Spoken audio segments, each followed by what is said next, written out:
ખેડૂતને કોઈ પણ ભોગે બરબાદ કરવો છે. ખેડૂત સરકારના માનીતા ઉદ્યોગપતિ મિત્રોને જમીન ખેડૂતો કેવી રીતે વેચી દે એના માટેના સરકાર ષડયંત્રો કરે છે. સરકારની નીતિઓના કારણે ખેડૂત દેવાદાર થયો છે. આ બજેટમાં સરકારે ખેડૂતના દેવા માફ કરવામાં આવે એવી ક્યાંય કરતા ક્યાંય એક શબ્દ દેવા માફીનો દ પણ લખવામાં નથી આવ્યું. 4 લાખ કરોડના બજેટમાંથી 24 કરોડ સરકારે 24,000 કરોડ રૂપિયા રે ફાળવ્યા છે. એટલે આના ઉપરથી નક્કી થાય છે કે સરકારની દાનત ખેડૂતો પ્રત્યે કેવી છે કે આ જ કંપનીઓ પાસેથી તમારે માલ લેવાનો. બરાબર. એટલે એમાં સંપૂર્ણ ભ્રષ્ટાચાર જ્યાં થઈ શકે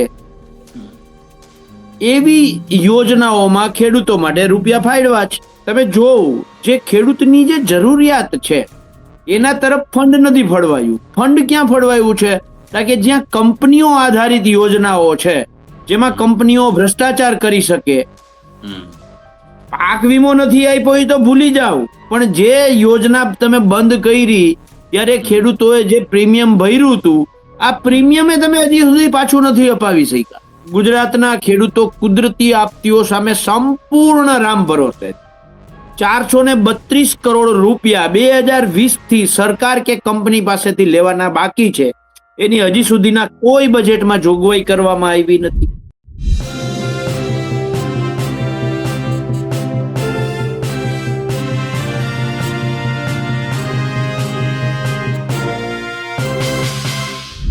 ગુજરાત સરકારનું બજેટ ખેડૂતો માટે કેવું? સરકાર પોતાની પીઠ થાબડી રહી છે કે આ બજેટ ખેડૂતોને માલામાલ કરશે. ખેડૂતોને વાવણીથી લઈને વેચાણ સુધીની યોજનાઓ બનાવવામાં આવી છે તેવો દાવો સત્તા પક્ષ તરફથી થયું છે. પણ વાત જો ખેડૂત આગેવાનોની કરીએ, તેઓ માને છે કે આમાંથી ખેડૂતો બરબાદ થશે. નમસ્કાર, હું છું ચિંતામણી પુત્ર અનિલ પટેલ. સ્વાગત છે આપનું અમારા વિશેષ કાર્યક્રમમાં. સીધી રીતે આપણે વાત કરી છે કિસાન કોંગ્રેસના નેતા પાલભાઈ આંબલિયા પાસે. તેમણે એક વાત જરૂરથી કહી છે કે સરકારે જે પણ યોજના બનાવી છે તેની અંદર મિડલમેન તરીકે કંપનીઓને રાખી છે જેથી ભ્રષ્ટાચાર થઈ શકે. સાથે તેમણે એ વાત પણ કહી છે કે સરકારે એવી તમામ વ્યવસ્થા કરી છે જેથી ખેડૂતો ખેતી ન કરી શકે અને એમની જમીન સરકારના મિત્ર ઉદ્યોગપતિઓ ખરીદી શકે. સીધા જઈએ પાલભાઈ આંબલિયા પાસે. આપણી સાથે જોડાયા છે પાલભાઈ આંબલિયા, જેઓ ખેડૂત આગેવાન પણ છે અને કિસાન કોંગ્રેસના નેતા પણ છે. પાલભાઈ, સૌથી પહેલો સવાલ એ જ કે જે આખું બજેટ કાલનું આવ્યું, 4 લાખ કરોડનું બજેટ કહેવામાં આવ્યું, પણ જો સીધી રીતે ખેડૂતોની વાત કરીએ, ખેડૂતોને લગતી વાત કરીએ, તો ન તો એમાં પાક વીમાની કોઈ વાત છે, ન તો એ ખેડૂતોને કોઈ એમના સાધનોમાં રાહત આપવાની સીધી રીતે કોઈ વાત કરાઈ છે. સીધા ખેડૂતોને ફાયદો થાય એવી કોઈ સીધી રીતે વાત કરાઈ નથી. તમારી પ્રથમ પ્રતિક્રિયા ખેડૂતો સાથે, કારણ કે તમે તો કામ કરો છો હંમેશા અને રોજ આંદોલનો કરો છો, એના માટે શું છે તમારી આ બજેટને લઈને ખેડૂતો મુદ્દે? અનિલભાઈ, ગુજરાતમાં હું કદાચ અતિશયોક્તિ નહીં પણ વાસ્તવિક આંકડો લગભગ 65 થી 70% ગુજરાતનો વર્ગ એ ડાયરેક્ટ કે ઇનડાયરેક્ટ ખેતી ઉપર આધારિત છે. જી, બરાબર છે. દાખલા તરીકે રાજકોટમાં રહેતો અને શાપરમાં ઇન્ડસ્ટ્રી જે ચલાવે છે,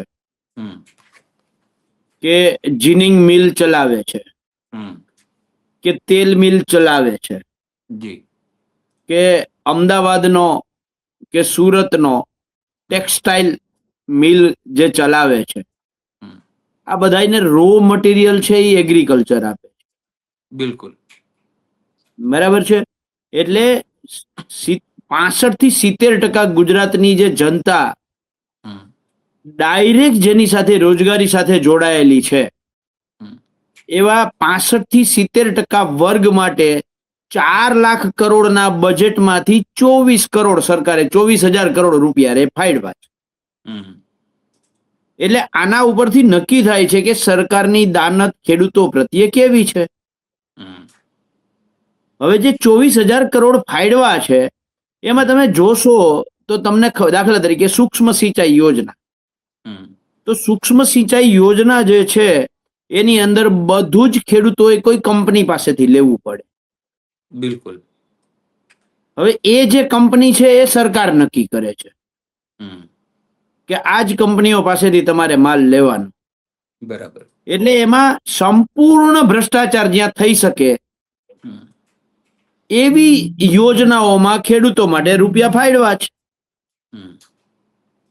બરાબર છે. એવી જ રીતે ઇલેક્ટ્રિસિટી, તો ઇલેક્ટ્રિકનો જે પંપ છે એ પંપ સરકાર નક્કી કરે એ જ કંપનીનો લેવાનો છે. હમ. તમે ઇલેક્ટ્રિસિટીમાં રૂપિયા ફાળવા 2022માં 31 માર્ચ 2022ના દિવસે ગુજરાતના 17,25,000 ખેડૂતો જે વીજ કનેક્શન ધારકો છે, હમ. 2018-19માં હું ભૂલતો ના હોઉં તો વિજયભાઈ રૂપાણીએ કહ્યું હતું અને 320 કરોડ ત્યારે ફાળવ્યા હતા કે ખેડૂતોને દિવસે વીજળી આપવા માટે કિસાન સૂર્યોદય યોજના બિલકુલ. 31 ડિસેમ્બર 2022ના દિવસે ગુજરાતના 17,25,000 ખેડૂતોને દિવસે 8 કલાક વીજળી આપવા માટે. હમ. તો આ ઇલેક્ટ્રિસિટીમાં જે રૂપિયા ફાળવા એમાં ક્યાંય કરતા ક્યાંય જોગવાઈ નથી કે આ કિસાન સૂર્યોદય યોજનામાં કેટલા છે ને કેવી રીતે ને કઈ સમય મર્યાદાની અંદર એનો ઉપયોગ કરવાનો છે. હમ.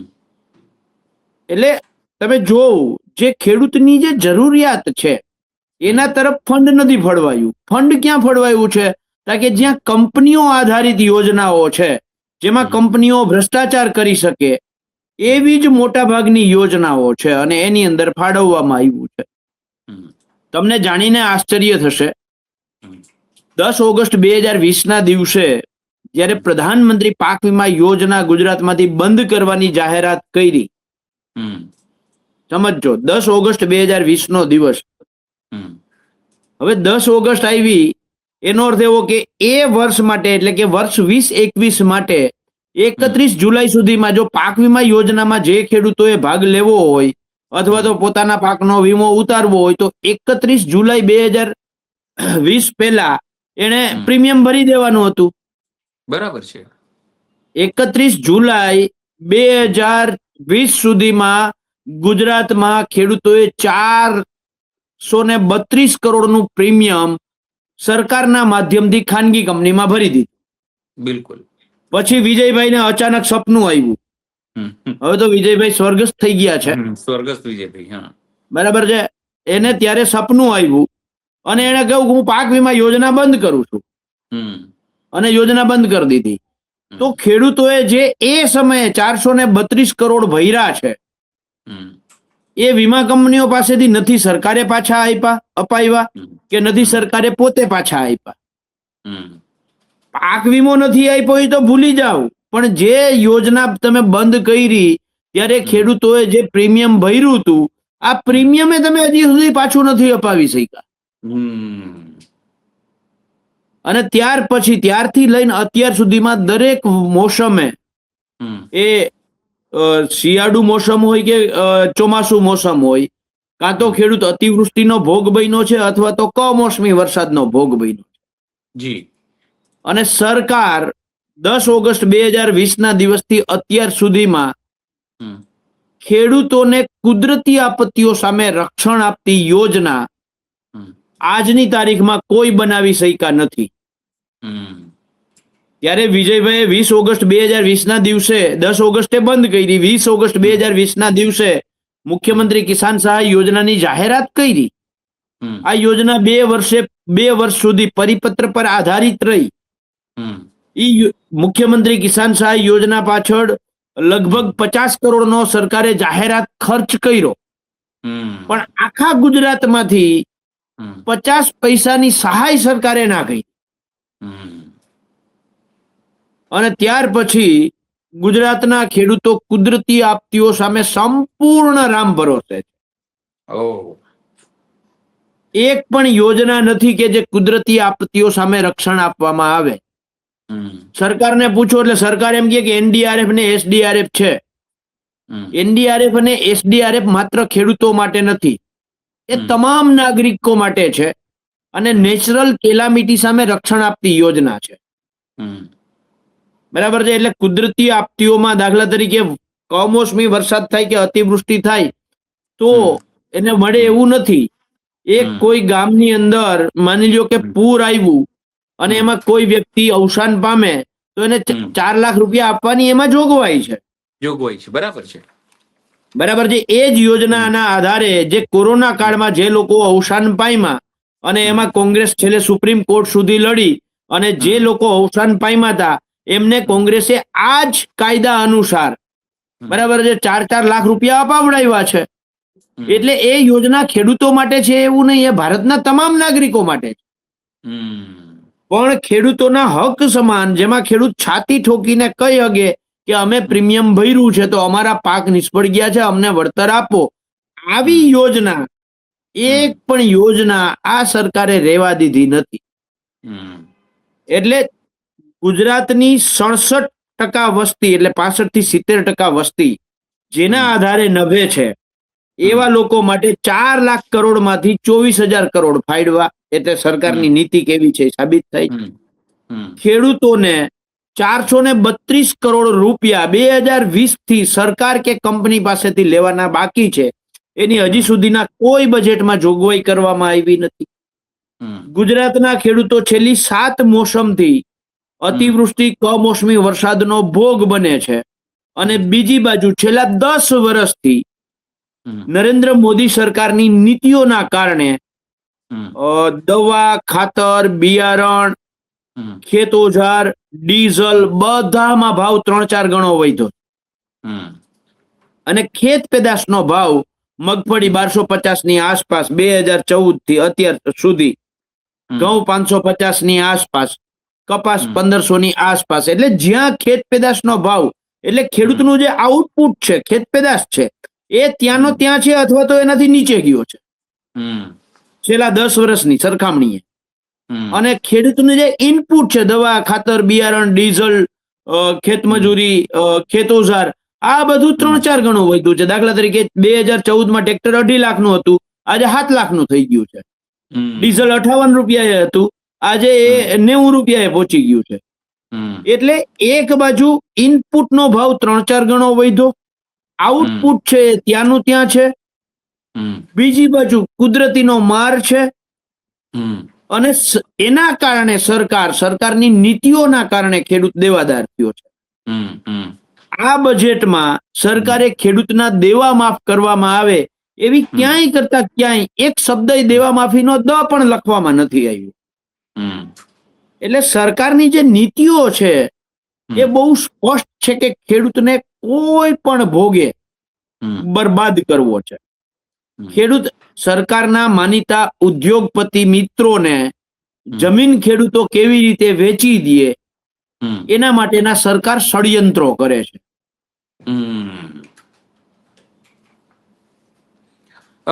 ખાસ કરીને એક વાત એ જોવામાં આવી, જે પ્રમાણે તમે કીધું કે શહેરી વિકાસ માટે તમે જુઓ, રમત ગમત માટે જુઓ તો લગભગ જે પૈસા ગ્રામ્ય વિસ્તારોમાં ફાળવ્યા છે એના કરતા બમણા પૈસા શહેરી વિસ્તારમાં ફાળવ્યા છે.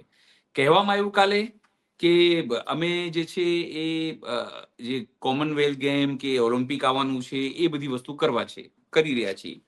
બીજી એક વાત કાલે એમણે એવું કહી હતી કે અમે વાવણીથી લઈને વેચાણ સુધી, એવું એક સ્લોગન સરસ મજાનું આપ્યું કે વાવણીથી લઈને વેચાણ સુધીની બધી વ્યવસ્થાઓ જે છે અમે કરવાના છે. આ બજેટમાં તમને દેખાયું કે વાવણીથી લઈને વેચાણ સુધી આ તમામ કોઈ રૂપરેખા દેખાઈ આખી બજેટમાં? અનિલભાઈ, મારા કરતા તમે ખૂબ અભ્યાસુ છો, પત્રકાર પણ છો, અને મેં હજી સુધી બજેટ, વાસ્તવિકતા એ છે કે હું આ ખેડૂતોની પીડાઓમાંથી બજેટ વાંચી શકું કે જોઈ શકું એટલો સમય પણ નથી રહ્યો. પણ મેં ઉપર છેલ્લું જે જોયું છે, બરાબર છે, સરકાર વાવણીથી વેચાણ સુધીની વ્યવસ્થા એ કરે છે કે ખેડૂતને ઓછા ભાવ કેવી રીતે મળે, ખેડૂત જમીન કેવી રીતે એટલે વેચે, એટલે માલ વેચવાની વાત નથી, ખેડૂત જમીન વેચે એની વાત છે. ખેડૂત વાવણી એટલે વાવણી કરે એ નહીં, વાવણી કેવી રીતે ન કરી શકે એની વાત છે. બરાબર છે. અને આ નરેન્દ્ર મોદી સરકાર, આ ડબલ એન્જિનની સરકાર તમે જોવ તો અત્યાર સુધીમાં જેટલું બોલ્યા છે ને કે અમે આ કરવાના છીએ, એનાથી સંપૂર્ણ ઉલટું જ સમજવાનું. બરાબર છે. દાખલા તરીકે એને એવું કહ્યું હતું કે અમે 100 સ્માર્ટ સિટીઓ બનાવશું. જે ખરેખર સ્માર્ટ સિટીઓ શો હતા ને એને આ લોકોએ બરબાદ કરી નાખ્યા ભ્રષ્ટાચાર કરીને. એને એવું કહ્યું હતું દર વર્ષે 2 કરોડ રોજગાર અમે આપશું. થયું એવું કે દર વર્ષે 2 કરોડ બેરોજગાર આપ્યા. જે લોકો રોજગાર કરતા હતા એને બેરોજગાર કરી દીધા. એને કહ્યું દર વર્ષ શું કહે ખેડૂતોના ખાતામાં 15 લાખ એમનેમ આવી જશે. 15 લાખ એમનેમ ખિસ્સામાંથી ક્યારે કાઢી લીધા ખબર જ ના પડી. અને પેલું બમણી આવક વાળી વાત 2022 સુધી. હા, સ્વાભાવિક. એને કહ્યું તું 2022 માં ખેડૂતોની આવક બમણી કરશું તો અડધી કરી નાખી. કારણ કે ખેડૂતોની ખેત ઉત્પાદન જે હમણાં જ મેં કહ્યું ઉત્પાદનનો ભાવો 2014માં જે હતા ત્યાં ને ત્યાં રહ્યા અને એની સામે ઉત્પાદન ખર્ચ છે એ લગભગ 3-4 ગણો વધ્યો. એટલે આવક બમણી થવાની જગ્યાએ ખેડૂતોની આવક અડધી થઈ ગઈ. એટલે આ જે બોલે છે ને કે વાવણીથી વેચાણ સુધી, એમાં બહુ સ્પષ્ટ છે કે વાવણી ખેડૂતો કેમ ના કરી શકે, વાવણી કરવા જેવા જ ખેડૂતો કેમ ના રહીએ અને જમીન કેવી રીતે ખેડૂતો વેચાણ કરતા થાય. બરાબર છે. આ વાવણીથી વેચાણનો મતલબ આપણે આ સમજવાનો. અનિલભાઈ જે આંકડાઓ આપે છે ને પાલભાઈ, હું તમને કહું, એમણે એવું લખ્યું છે કે ખેડૂતોને વીજ સહાય આપવામાં 9,324 કરોડની જોગવાઈ. એટલે વીજ સહાય આપવામાં એટલે કેવા પ્રકારની વીજ સહાય હોઈ શકે? પછી તમે કીધું એ પ્રમાણે કે સૂક્ષ્મ સિંચાઈ, કૃષિ યાંત્રિક અંતર્ગત ટ્રેક્ટર ખરીદી માટે 800 કરોડની જોગવાઈ, કૃષિ યાંત્રિક માટે 765 કરોડની જોગવાઈ, નાના ગોડાઉનો એટલે કે મુખ્યમંત્રી પાક સંગ્રહ સ્ટ્રક્ચર યોજના બનાવવા માટે 15,436 ખેડૂતોને 1 લાખ સહાય આપવા માટે 154 કરોડની જોગવાઈ. પછી ખાતેદાર ખેડૂતોના આકસ્મિક મૃત્યુના કિસ્સામાં 4 લાખ સુધીનું વીમા રક્ષણ આપવા માટે 146 કરોડની જોગવાઈ. અદ્યતન ડ્રોન ટેકનોલોજીનો ઉપયોગને પ્રોત્સાહન આપવા અને સીડ રિપ્લેસમેન્ટ રેટમાં વધારો કરવા 77 કરોડ. ખેડૂત ખાતેદારોને વિનામૂલ્યે સોઇલ હેલ્થ કાર્ડ વિતરણ કરવા મુખ્યમંત્રી સોઇલ હેલ્થમાં 14 કરોડ. એટલે બ્લા બ્લા બ્લા કેવું લાંબુ લચક લખ્યું છે. કૃષિ શિક્ષણ માટે, ના માટે, તે માટે, આવું કરીને આખું પૂરું કર્યું છે. પણ કોઈ નક્કર યોજના નથી લખી કે ભાઈ એક્ઝેક્ટ આ જ વસ્તુ થશે કે આવું છે. તો સરકારની મનસા સામે સવાલ છે કે આ લોકો, તમે પહેલા કહી દીધું છે કે સરકારની મનસા સાફ નથી, ખેડૂતોની જમીન વેચાવવાની માફ છે. પણ આવી રીતે તો પછી જો ખેડૂત આવી રીતે પતી જશે, કારણ કે અનાજ કઈ ગૂગલ ઉપરથી ડાઉનલોડ નહીં થાય, એ ખેડૂતના ખેતરમાં જ થવાનું છે. તો પછી સરકારની નીતિ આવી કેમ નથી કે ખેડૂતોને પ્રોત્સાહન આપે, ખેડૂતોને વધારે પડતું R&D માટે વ્યવસ્થા આપે, સિંચાઈ પદ્ધતિ આપે, એને લાઇટ બિલમાં રાહત આપે? એવું કેમ નથી? એમ તેલંગાણામાં મફત આપે છે કોંગ્રેસ સરકાર. અનિલભાઈ, મેં તમને પહેલા જ કહ્યું, આ તમે હમણાં લિસ્ટ વાંચ્યું, મેં એમને પહેલા તમને મારી વાતની શરૂઆતમાં ઇન્ટ્રોમાં જ મેં કહી દીધું કે આ સરકાર, જો તમે એમાં વાંચો, એમાં જો મોટા ભાગે ક્યાંક ને ક્યાંક કંપનીઓ આપે છે. દાખલા તરીકે ડ્રોન છે તો કંપની આવે છે, ગોડાઉન બનાવવું છે તો બાંધકામ કન્સ્ટ્રક્શન ને એની અંદર ભ્રષ્ટાચાર આવે છે, સૂક્ષ્મ સિંચાઈની અંદર કંપનીઓ આવે છે, ટ્રેક્ટરની અંદર કંપનીઓ આવે છે. બરાબર છે. વીજ સહાયમાં મેં કહ્યું તો કિસાન સૂર્યોદય યોજના અંતર્ગત ક્યારે દિવસે વીજળી આપવાનું સપનું વિજયભાઈ જે એક્સપાયર થઈ ગયા બિચારા, એમનું સપનું ક્યારે પૂરું કરશે? બરાબર છે. એવી કોઈ વિગતે વાત નથી કરી. અને ટ્રેક્ટરની વાત હું તમને કરું, હમણાં જ આજથી 4 દિવસ પહેલા જ હું, રતનસિંહ ડોડિયા, જયેશભાઈ પટેલ, આખી ગુજરાત કિસાન સંઘર્ષ સમિતિ ટીમ, અમે બધા જ, પ્રવીણભાઈ પટોડિયા ને, બરાબર છે, અમે લોકો રાજ્યના ખેતી નિયામકને મળવા ગયા હતા. ટેકાના ભાવે જે ખેડૂતોને પૈસા મગફળી વેચ્યા પછી 3 મહિના નથી મળ્યા. 7 દિવસનું કહ્યું હતું કૃષિ મંત્રીએ, 7 દિવસનું કહ્યું હતું, 3 મહિના થઈ ગયા, નથી મળ્યા. જે ઓક્ટોબરમાં કમોસમી વરસાદ થયો, સરકારે કૃષિ પેકેજ જાહેર કર્યું, એને 4 મહિના થયા, એના પૈસા ખેડૂતોને નથી મળ્યા. અમે રજૂઆત કરવા એની ગયા હતા. પણ હારે ત્યાર પછી અમે જયારે રાજ્યના કૃષિ નિયામકને અમે સવાલ કર્યો કે આ ઓનલાઈન જે પેનલ હોવી જોઈએ, જે ટ્રેક્ટર કે કોઈ પણ ખેત ઓજાર જે છે, બરાબર છે, એની પેનલ શું કામ નથી થતી? એના ટેસ્ટિંગ જે સર્ટિફિકેટો છે એ ઓનલાઈન કેમ મૂકવામાં નથી આવતા? આમાં કોને હપ્તો મળે છે? બરાબર છે. આવું પૂછ્યું તો રાજ્યના ખેતી નિયામક પોતે ચેમ્બર છોડીને ભાગી ગયા. હવે તમે જવાબ નહીં હોય કહેવા માટે કદાચ. અથવા જવાબ એમ હશે પેનલ તો કહી કરવામાં નહીં વાંધો શકતા. શું છે ભાઈ તમને? બરાબર છે. બધી જ કંપનીઓ એક સરખો ભાવ ખેડૂતો જોઈ શકે કે ભાઈ મારે આ ટ્રેક્ટર લેવું હોય તો આ ભાવ છે, મારે આ ટ્રેક્ટર લેવું હોય તો આ ભાવ છે. હમ, બરાબર છે.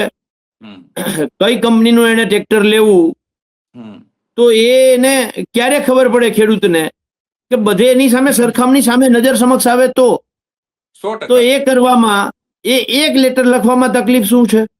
હમ, તમને જાણીને બરાબર. આશ્ચર્ય થશે. અમે મારા દ્વારકા જિલ્લાના જે ખેતીવાડી અધિકારી છે એ છેલ્લા 2 વર્ષથી જો હુકમી ચલાવે છે. જે ખેડૂતોને હમ, સબસિડી મંજૂર થઈ ગઈ હોય ખેત ઓજારની 1 લાખથી વધારે, બરાબર છે, એની અંદર કંપની વાળા છે એ કંપની વાળા અલગથી ખેડૂતને પ્લેટ આપે કે જો તમારી સબસિડી મંજૂર થઈ જાય ને તો આ પ્લેટ તમે લગાવી દેજો. હમ, એની અંદર ટૂંકમાં એક નંબર હોય છે, યુનિક નંબર. હમ, બરાબર છે. આખા ગુજરાતની અંદર આ હાલે છે. હમ, અમારા દ્વારકા જિલ્લાના ખેતીવાડી અધિકારી એમ કહે છે કે ભાઈ આ અલગથી તમે વેલ્ડિંગ કરેલી પ્લેટ છે, આ પ્લેટ ચલાવવામાં નહીં આવે. આખા ગુજરાતમાં વેલ્ડિંગ કરેલી પ્લેટ ચાલે, હમ. દ્વારકામાં ન ચાલે. બરાબર છે. શું આ કારણ બાબતે શું અમે કહે જ્યારે છે? એ એમ કે છે કે આમાં ખેડૂતો ચીટિંગ કરે છે, અગાઉથી જૂનું સાધન લઈ લીધું હોય ને પછી કંપની પાસેથી ખાલી પ્લેટ જ વેચાતી લે છે. ચલો એમાં સહમત. કદાચ એવું ખેડૂતો બધાય ના કરતા હોય, કોઈ એકાદ ખેડૂતો આવું કર્યું હોય, હું એમાંય સહમત. તો મારો કહેવાનો અર્થ એ છે કે રાજ્ય સરકાર આ તમામ કંપનીઓને હુકમ કેમ નથી કરતી કે અલગથી પ્લેટ તમારે ના બનાવવી? બરાબર છે. તમારી પ્લેટ છે એ પ્લેટ તમારા સાધનની હારે જ્યારે તમે દરેક સાધન કોઈ પણ એ સાધન સબસિડાઇઝ સાધન હોય કે સબસિડાઇઝ વગરનું હોય, દરેકની અંદર તમારે આ પ્લેટ ફરજિયાત લગાવવાની છે. બરાબર છે. ખેડૂતોને તમે હેરાન કરવાની જગ્યાએ ડાયરેક્ટ કંપનીને આદેશ કેમ નથી કરતા? એટલા માટે નથી કરતા કે કંપનીઓ પાછલા બારણેથી હપ્તા આપે છે.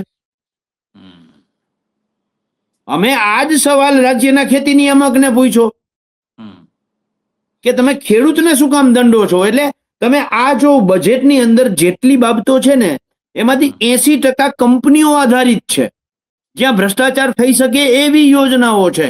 એટલે આખે આખું બજેટ જ જે છે એ તમે જોશો તો તમને એમાં સૂક્ષ્મ નજર કરશો ને તો ખેડૂતો નહીં, એના સિવાયના કોઈ પણ વિભાગમાં તમે જોશો ને તો યોજનાઓ જ એવી છે કે જેની અંદર ભ્રષ્ટાચાર મેક્સિમમ કેવી રીતે કરી શકાય એ ભ્રષ્ટાચાર કરવા માટે જ અગાઉથી યોજનાઓ જ એવી રીતે બનાવવામાં આવે છે. બરાબર છે.